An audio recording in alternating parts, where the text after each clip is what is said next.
behaviour. So, on the subject of pollinators, can you dispel, well, not dispel, but can you inform the listeners? So, when we talk about bees, it's not just our good little agricultural honeybees, is there? There is a broad range of bees. There's your bumblebees, there's your solitary bees, there's also, like I say, your honeybees. But again, I think people just look at the honeybee and that's the only type of bee. But can you just give a bit of background? Yeah, Broad range of course. So yes, I mean, I think there are people in the world, probably quite a lot, who think there's one species of bee and it lives in a box and it makes honey.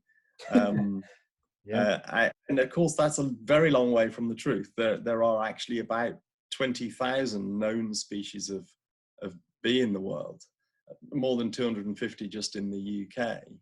And that it includes mostly solitary species. So the honeybee is really unusual in being a very highly social bee that lives in these enormous colonies with a queen and maybe 50 or 60,000 workers. There's no other European species that's remotely similar to that. We have the bumblebees. We've got about 26 species in the UK, which do live in social colonies, but they're tiny compared to a honeybee hive. A bumblebee nest, when it's at its biggest, might have a couple of hundred workers. But then most of our bees, the mining bees, the leafcutter bees, the sweat bees, the yellow-faced bees, and so on, they're solitary. They live on their own. Some will live in these bee hotels that we hang up. The mason bees in particular will like those. We do love our bee hotels in this country.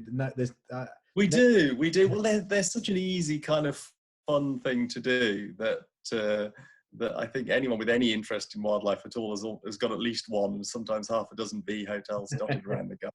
They don't always work, but they often do. Some designs are better than others, and there's a little bit of skill required in hanging them.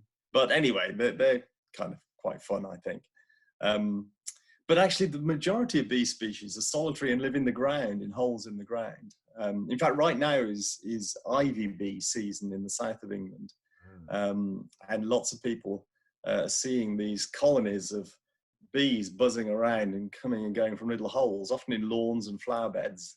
So it's a solitary bee species, but they like to nest near each other. So you get these big kind of colonies, each of which has the females each have their own hole and stocking that hole with pollen and laying eggs. Anyway, so the long and the short of it is there's a huge diversity of bee species, and we shouldn't think it's all about honeybees, much as I love honey. And we should also not forget that pollination isn't all done by bees. Far from it. There are, of course, butterflies and wasps, butterflies and moths and wasps and beetles, and a whole swathe of flies, hoverflies and other flies, all of them involved in pollinating flowers. I've seen people guesstimate that there's at least 4,000 and probably a lot more species of pollinating insect just in the UK. Globally, there would be hundreds of thousands of species involved in pollination. So it definitely isn't all about honeybees. And in fact, there's pretty good evidence actually so in the UK, when it comes to crop pollination, wild pollinators deliver at least 70% of crop pollination. Honeybees at most the remaining 30% and probably less. And also pollination of crops and wildflowers is more reliable if you've got a high diversity of pollinators. So, we need to basically try and look after as many as we can, which we've not been doing a great job of in recent years, it must be said.